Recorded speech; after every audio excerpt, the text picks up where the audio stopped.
When I first saw your eyes, you were so beautiful that if I told you you are beautiful 3,000 times, it would be 3,000 times too little.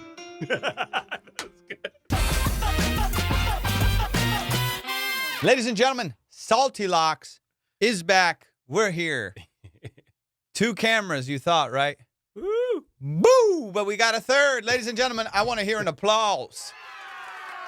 Because we finally have been afforded, because of Black Friday, with a camera for JR. Let's see his mug. Look at this mug.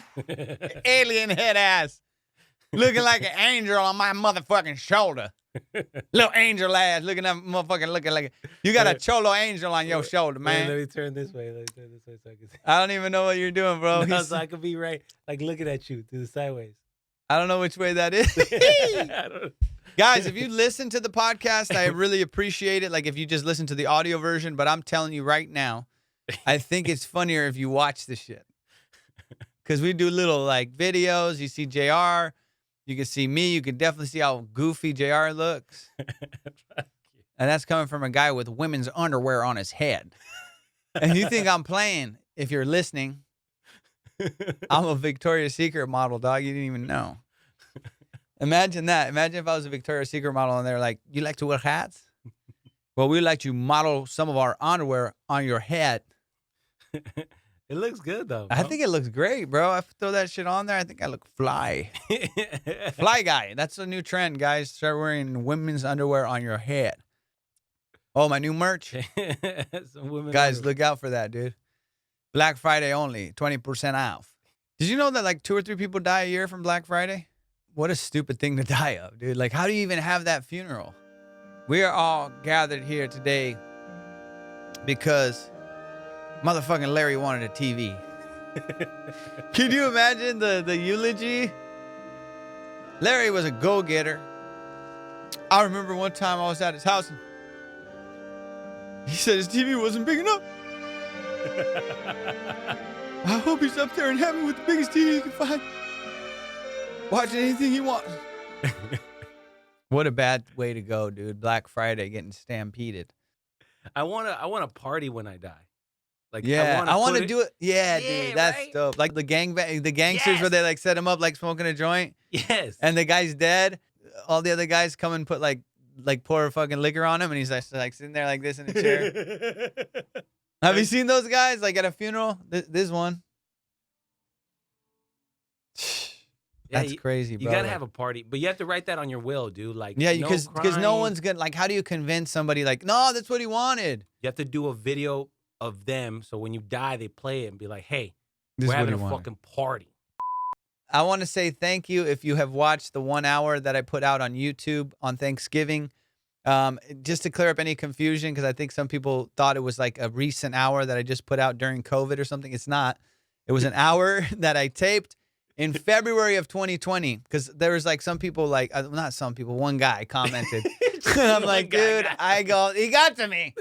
And it was early on in the thing. I'm like, fuck, is it confusing? So I have so much footage I've been sitting on that I'm like, oh, dude, I got to put something out now that it's like been 8 months, 9 months that we haven't done stand up.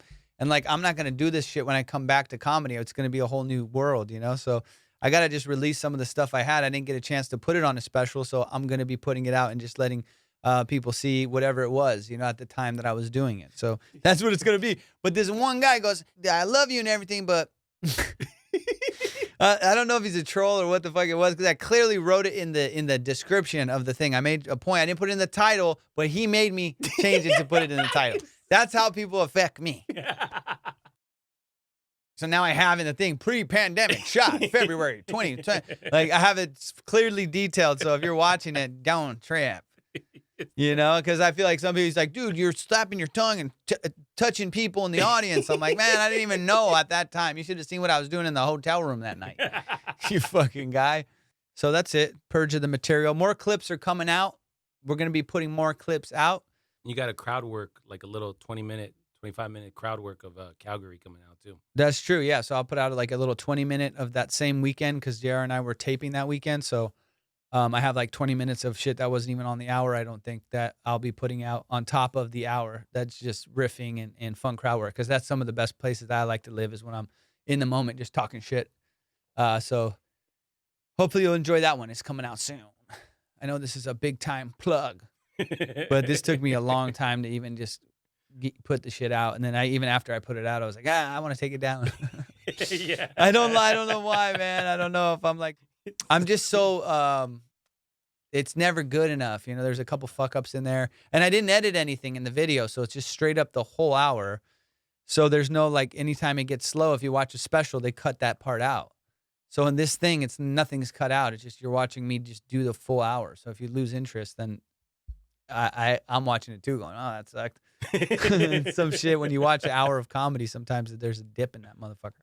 But the feedback so far has been very positive, and I appreciate all the love and support. And that's just really cool to see that even in the time that I haven't been touring or whatever, there's still people that fuck with me. And I just want to say thank you. And thank you for watching Salty Locks because you're here now.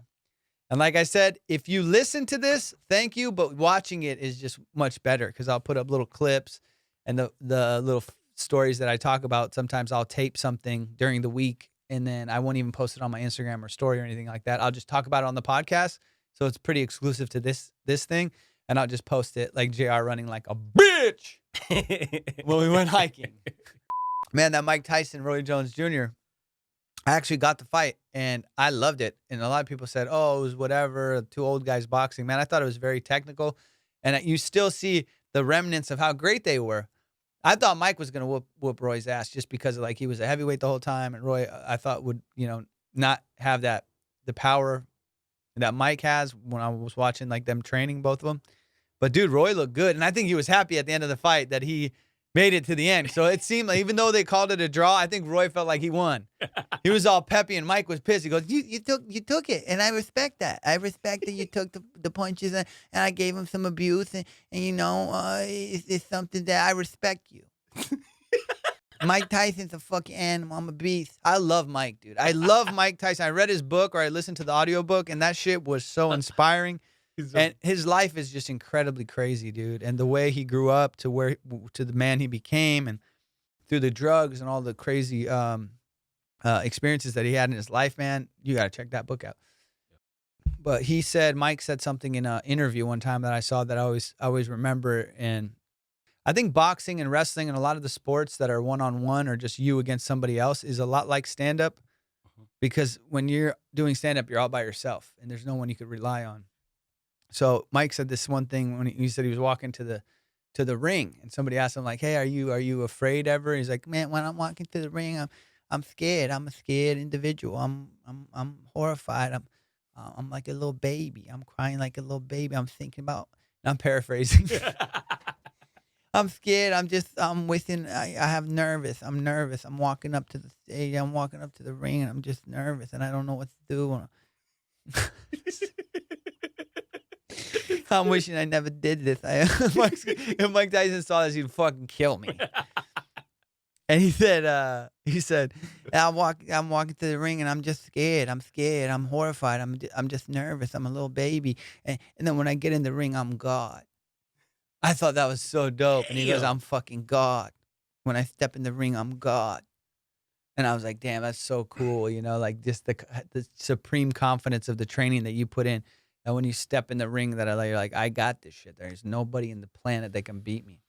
And when he was in his prime, dude, there was nothing like watching that motherfucker. And you guys know it. If you're old enough to be able to watch Mike, and I grew up on him as a kid and played the video game Mike Tyson's Punch-Out and all that stuff, bro, when you watch the Mike Tyson fight, you better have had your ass in the seats before they fucking announced, let's get ready to rumble. Because that bitch would be over sometimes in fucking 30 seconds or some shit. And they paid all this money to see it, and then the guy fucking takes 2 hits from Mike and hits the canvas. Yeah. I couldn't imagine, bro. If he hit JR with one of those punches, dude, it was a great fight. It was a great fight, man. I thought Mike was great. I thought he was reminiscent of his prime. When he was fighting with Cus D'Amato, and I do this for Cus. And Roy George Jr., I give it up to Roy, because he's a fucking gladiator. I love Mike. When he talks like that, he's like a cute little kid. I was raised in Brownsville. If I stole your mom's earrings, it's because I didn't have no money. So, what's his name you got? I saw a video. I saw a video on Vlad TV where I guess You God from Wu-Tang said that when he was a kid, like 8 years old or something, his mom got robbed in Brownsville, and he said he thinks it's Mike Tyson that did it, and he stole her earrings, and they asked Tyson, and Tyson goes, what's his name? You God. Tell You God if I stole his mom's earrings, it's because I didn't have any money. Now I got the money to pay him, and when I see him, I'm gonna pay him. That's what he said, dude. He said, dope. That's awesome. He goes, yeah, I'm going to pay him. I got the money now. He's fucking dope now, dude. He's all about charity and like giving back. Because he had all the flashy shit, the cars. He had fucking a white tiger. That shit was crazy, bro. He had a white tiger and just would carry it on a chain. Like, what a bad motherfucker, dude. That guy was so dope. I can't wait to see the Jamie Foxx movie. Yeah. Jamie Foxx is going to play Mike Tyson. And Jamie Foxx, dude, that guy's a master of those biopic type things, dude. Like when he did Ray. Yeah. But what a fight, man. If you saw it, you know what I'm talking about. It was pretty cool just to see, like, you know, even Roy had some shit, dude. He was still looking like his old self, but like a little bit slower. But he was doing that no-look freaking shot, and he was getting it in. And it was shocking Mike a little bit. But I don't know, everyone was so heavily favoring Mike Tyson in this fight that I think even Mike Tyson bought that, and he was like, oh, I'm going to fucking kill him. Because he can't help but see that shit on the social media and stuff when he's looking at it, if he was. But, yeah, everyone just thought Tyson was going to take it, but that's just not how it went down. Snoop had the best line the whole night. Right when they came out, he's like, man, this look like two of my uncles fighting over barbecue. That was the best line of the fight, dog. He said, it looked like my two uncles are fighting over barbecue. And then he kept saying it, dog. I'm like, damn, that's the comic thing in me. I was like, dude, you're beating it to death. Because he kept going, hey, my uncle, get in there, Unc. How was your Thanksgiving? Well, I was the night before Thanksgiving, my girlfriend fell in the shower and bumped her head. Legitimately slipped and fell in the shower. And it was a horrifying experience because she got amnesia. She got concussion and she forgot shit. It was a perfect time to get out of the relationship. I know. But I stuck with her. I'm a good guy. It's the holidays. I'm a good guy. It's the holidays. What can I do? Joe Biden came back. So we had to go to the hospital. I had to take her to the emergency room at like 9 p.m. And she was taking a bath, and she stood up from the bath real fast and just passed out and hit her head really hard on the back of the tub, and then just woke up kind of dazed and confused on the bathroom floor. And she somehow called me, and she was like hysterical. JR and I were actually working. We were trying to put out the hour. And we get a call, and her voice just sounded crazy. It was like, and I just got up and dipped right away to go to her place. And I go in there, and she's on the phone, just totally confused. And she couldn't remember, like, she's like, how'd you get here? And I was like, what the fuck? Like, we were just talking on the phone. And I stayed on the phone with her the whole time, but she didn't realize. She was like, how'd you get here so fast? But she wasn't making sense. And she kept asking the same question. She was like, what happened? I'm like, you fell. And that question got asked to me probably 50 times throughout the whole episode when we went to the thing. She had no idea what had just happened. And then every time I tell her, she'd break out crying hysterically, which was crazy because when we got to the hospital, it may have looked like I beat her. And I don't mean to like laugh about this shit, but it was, dude, yeah. Because I was there because I know that you did it. Dude, I was there, but I'm sure. And I started to think about it. Oh my God. Bro. I'm sorry, dude. Think about this. All right. I get to the hospital. The way you look, too. Dude, I got in there all disheveled and shit because I ran out of the house so quick, so I'm wearing shorts and flip-flops. I look like a guy that beats his wife. Is what I'm trying to say. And we get to the hospital, and then she's hysterically crying. And I'm going, baby, it's okay. It's okay, baby. Like, as if I fucked up. She's like, what happened? She goes, I don't remember. And I'm like, right there. And I'm like, I'm telling the story. And I'm like, she fell in the shower. She's crying hysterically, and I'm holding her. And I'm like, she can't remember anything. She fell down. And we're trying to talk to them. And she's like, what's happening? And she just keeps crying when they ask what's happening because she doesn't remember. And I'm like, she fell down. She fell on the toilet. She fell in the bathroom. And then, like, my story's kind of because I'm I was a little excited, so it was like kind of changing a little bit. And it's coronavirus time, dude. I was shocked that they even let me in. And there was crazy people just going, I'm going to kill myself. I'm going to kill like sitting in the waiting room. And it was just like a shit show. It looked like an insane asylum. They finally took us into the what is it? The fucking doctor's room where we were supposed to be seen. And we get put in a bed. We're like, oh, great. We're making some progress. And I look up and it says on the fucking thing, fast track. So I'm like, oh, we're in the right place.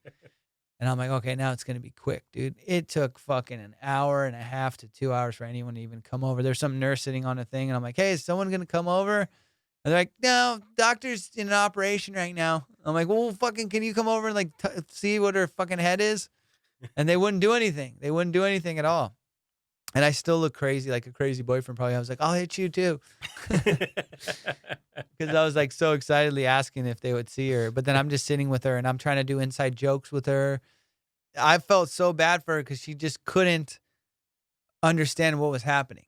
She asked me over and over again, like, what happened? What happened? And it was on repeat. This thing was on loop.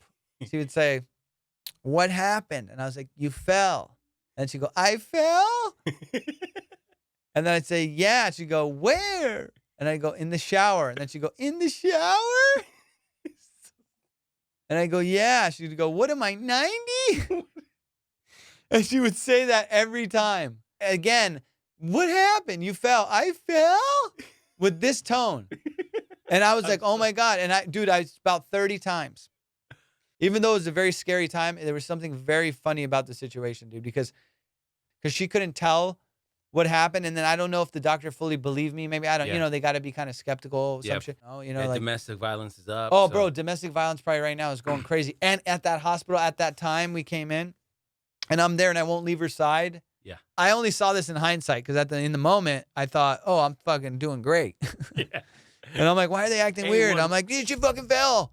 And they're like, oh, okay, pal. And they're doing that face. And I'm like, no, she fucking fell. And I'm getting frustrated because they're not coming. And she's like, why are we here?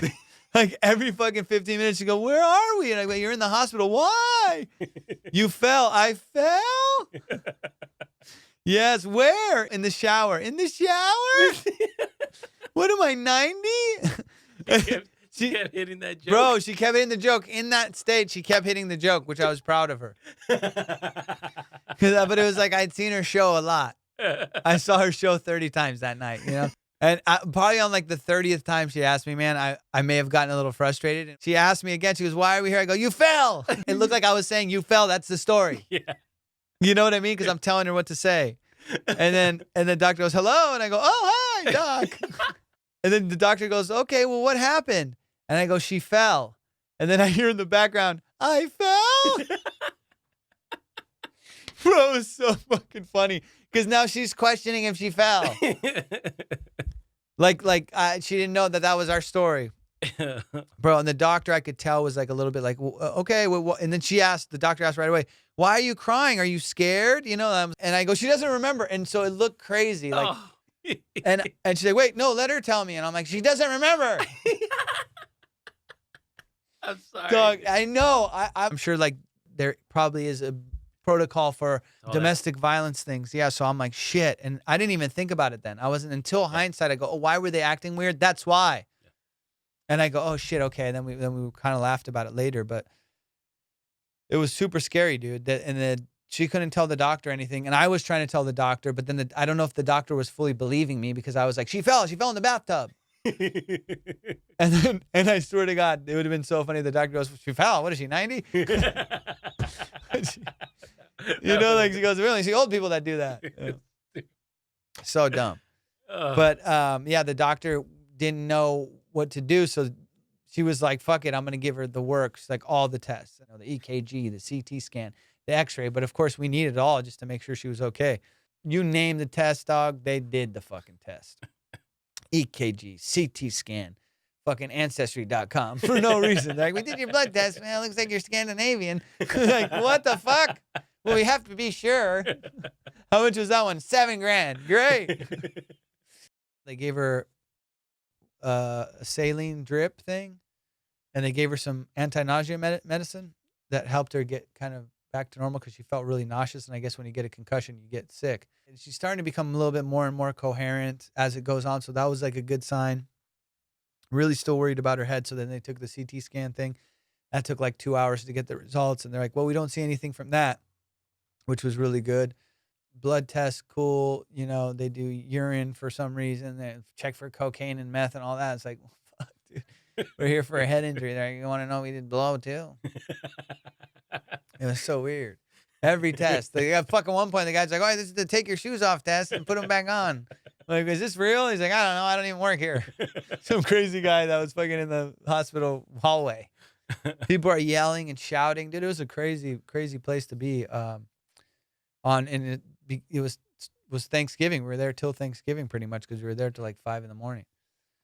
But it's been a few days now, dude. She feels way better. I'm fucking super stoked. But after being in the hospital for so long, you can't help but make some jokes in there and shit. So, dude, I know this is pretty fucked up, but she kept asking me the same thing. You know, like, what happened? What happened? At one point, I was just like, you had a baby.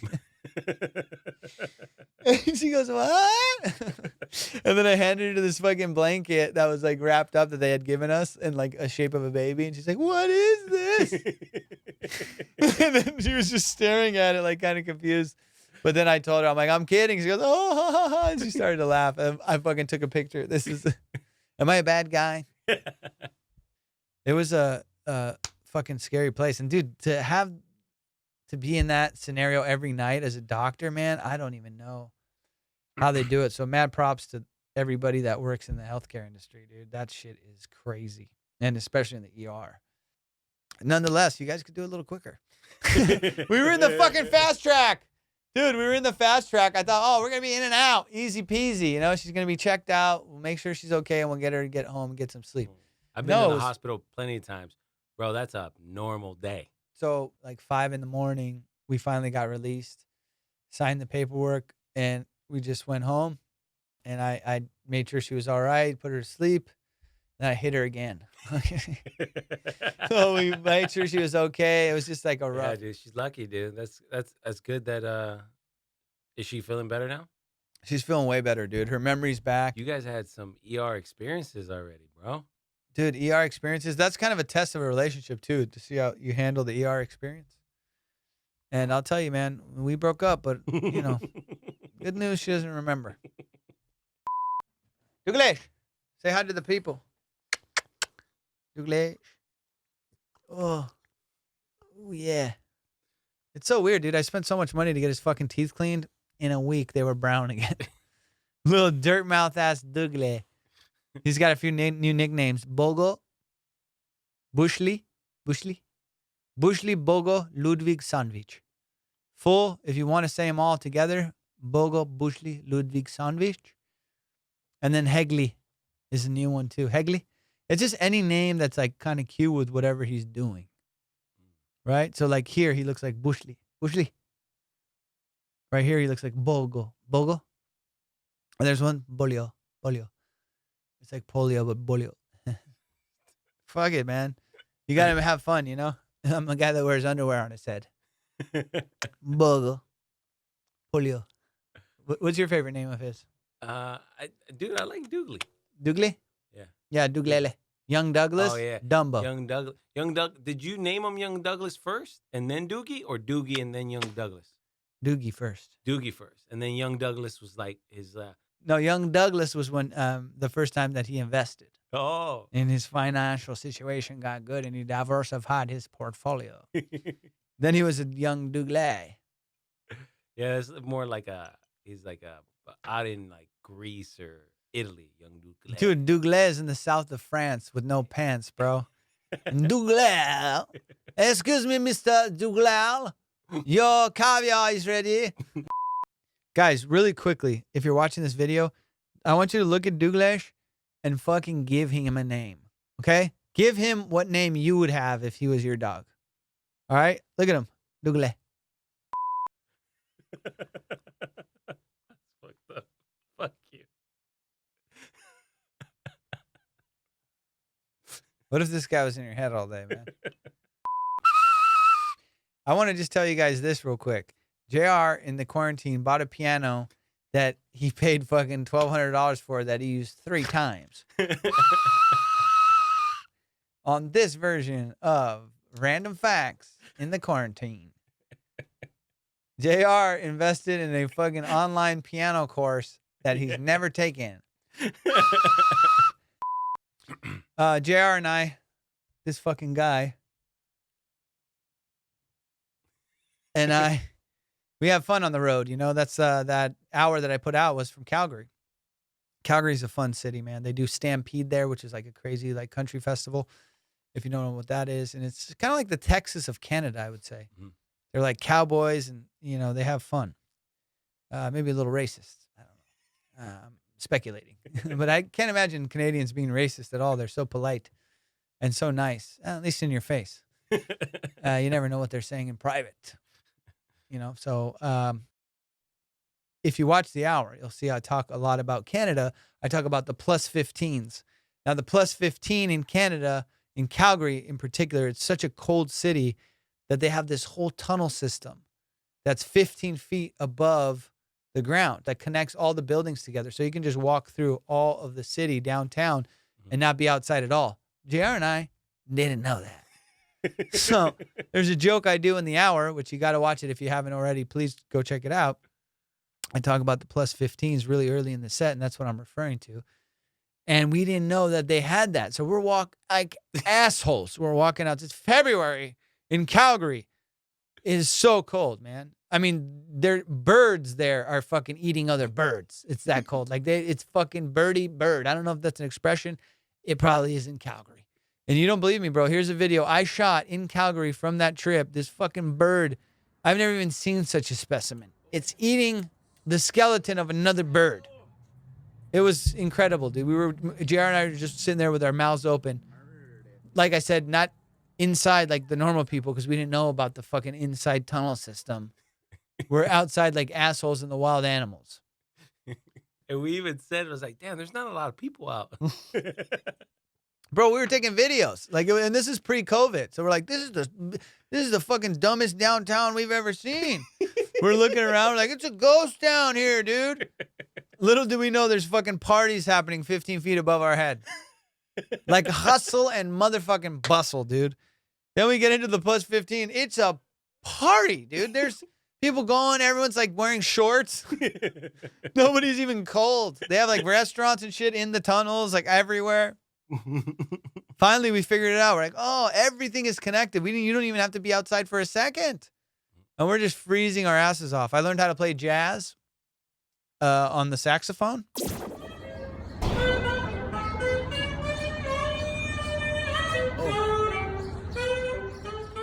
Just kidding, man. That was a joke we did on the street. It was us and the cold ass Jack's saxophone guy. Cold hand saxophones. How do you play the fucking sax with cold hands? I don't know. That's like a riddle. Have you ever played the sax with cold hands? No. I'm done. The Queen's Gambit. Anybody watch that? I started watching a couple episodes. They got me on the first couple, dude. She's just fucking slamming pills and doing fucking chess. Yeah. Do other shit. It gets good. It does. I saw the whole thing. Oh, you saw the whole thing? So it does get really good? Yeah, I'm like 3-4 episodes deep. Fun fact. Oh my God. What's his name? Was the Joker? Who's the Joker? Heath Ledger? Heath Ledger was supposed to direct the movie. But he passed away in February. The movie was scheduled to film in December, so the writer got fucking screwed. So instead of making it a movie, he just wrote the series. Here's a fun fact. I don't care. By the way, if you say here's a fun fact, you're already an asshole. You don't need to say that. It's not a fun fact. Who are you to tell me that that's fun? Huh? Oh, I'm talking to you, man. Who are you to tell me that that's fun? You could just say, here's a fact that I'm going to force down your throat. Here's a fun fact. I fucking started school 3 days before school started. Hey, you know what the funny thing is? I'm tipsy, and halfway through, I figured out you were talking shit about me. And you know what time that is? I wish I had a segment that did that. We got to start that. So, okay, whenever you guys hear this, I tell you one secret about myself. I'm gay. You're going to cut that out too. Nah, it's going in.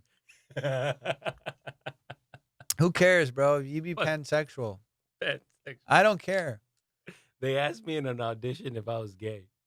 And I said I'm non-binary. I don't think that was an audition, dog. I think you were just at the director's house. Dude, this helps the joke. And why do you think people have guitars? Ah, just figured it out.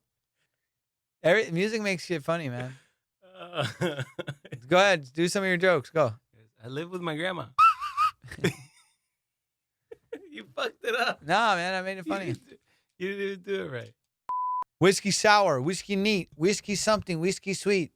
Oh. Nice verse, huh? That was a pretty good one, dude. Let's try this. Little freestyle flow. Little Joe, let it go and be a hoe. Yeah, you come to my house, you better show me some dough. Because I don't fuck around with this flow. Yeah, I'll fucking slap you with my hand. I'm a Mexican. Mexican. Do a rhyme. Because you ain't shit. You ain't on time. This is the thing that I noticed. Is JR is never on time. Fuck you. Fuck you. He's never on time. I'll be honest with you, dude. A lot of times we're over here. I was putting up a fishing pole rack. Today, before the podcast, I was putting up a motherfucking fishing pole rack. You understand, dude? I got a fishing pole. I got a few fishing poles. I decided I'm going to put a rack up. I'm like, there's not a chance I'm going to have time to put this rack up if we're supposed to start the podcast at 7:30. Guess who doesn't fucking show up on time? So I have time to put the rack up. Sure, am I in the shower normally when JR comes over and I haven't set up yet? Yeah. But today, he was a little bit late. I want to do a South African accent. If you think the first time I saw JR, is that South African? Or is that just African? JR, what are you doing here? That's African. But what is a South African? I don't know. I got to hear the accent before I could do it. Yeah. Can you do a Spaniard one? Oh, this one just rolled his eyes. Like what kind of Spaniard one, man? Like a Spaniard from España. From España. When I first saw your eyes, you were so beautiful that if I told you you are beautiful 3,000 times, it would be 3,000 times too little. That was good. Dog, if I was a fucking Spaniard, I would get the most pussy. Why do they do this? You know what I think the Spanish accent was, and you can correct me if I was wrong. But I think that the king of Spain had a lisp. So when he told the people, everybody has to talking with a lisp because this is the way you talk. Do you know what I mean? That's some king shit to do, right? Yeah. No, what he didn't tell them. Just everybody started mimicking it just to be the cool shit. So they wouldn't feel him out of place. Or he'd kill your ass. I'd be like, off with his head. What? Off with his head. All those who do not talk like this shall be executed. What? Execute. What's your favorite rap song? I can't think of it off the top of my head. I don't have a memory like that. My memory is dog shit. My memory is my girlfriend's memory the moment after she bumped her head. I got no memory. If you remind me, it's perfect. If you don't remember, you have to tell me, like, walk me through the setup, and then I'll figure it out. But dude, I don't have room in there for that. I'm thinking about fucking towels I need to return. Yeah. I'm a fuckhead, dude. I have so much shit going. I was taking a shower the other day, and I was like, this is when you know you have fucking shit going on wrong in your brain, bro. When I'm taking a shower, and I go, did I shampoo my hair yet? How do you not remember that, you fucking idiot? I didn't even bump my head, and I don't remember. Moments ago, I may have shampooed my hair 3 times. I'm like, well, fuck, it's feeling a little stringy. Because I shampooed my hair too much. If I could play one instrument, I would love to play the drums. Random facts. You look like a drummer. That would be dope. Yeah, dude. Fucking like that guy from Def Leppard that fucking plays with one arm. I saw him at the airport once. I saw Exhibit one time at the Northridge Mall. Yeah, dude. That fool was working valet. Oh. Remember Exhibit, bro? Exhibit used to do that show. It was so stupid, dude. Pimp my ride. Hey, we took your 1993 Corolla and we put a popcorn machine where the steering wheel was. Why? I can't even drive. Yeah, but if you press this button, a 48-inch screen come out the trunk. I know you still live in your mama's basement, but look at this $355,000 system we put in your fucking glove compartment. Dog, pay for my student loans.